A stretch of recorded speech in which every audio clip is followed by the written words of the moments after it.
خبر زواج نجمة طيور الجنة جنى مجداد من الممثل التركي المشهور قلب نفس، الخبر الذي هز كل مواقع التواصل الاجتماعي. السلام عليكم ورحمة الله. وبعدما ضجت مواقع التواصل الاجتماعي بخبر زواج نجمة طيور الجنة جنى مجداد وأنهم أقيم لهم حفل زواج أسطوري كما ادعت هذه المواقع، وأصبحت نجمة طيور الجنة جنى مجداد حديث الجميع. متى كانت خطوبة جنى مجداد على هذا الممثل المشهور؟ ولماذا لا تتكلم عائلتها أبدا عن هذا الموضوع في حلقات البث المباشر التي يقوم بها من فترة لأخرى للرد على أسئلة الجمهور المتكررة؟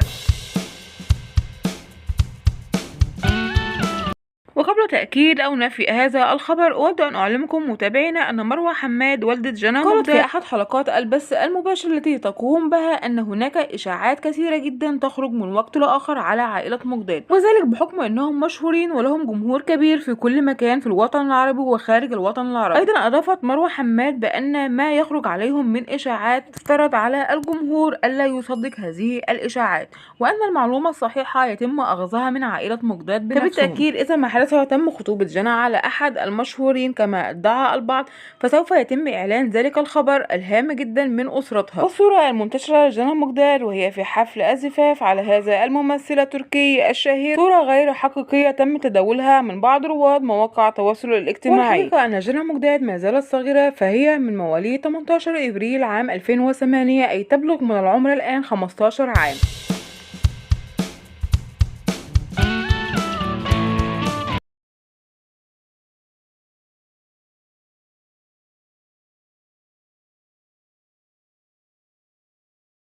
متابعينا خلص الفيديو، أرجو إن هو يكون نال إعجابكم. شكرا لكم على المتابعة، إلى اللقاء في فيديو آخر جديد إن شاء الله، والسلام عليكم ورحمة الله وبركاته.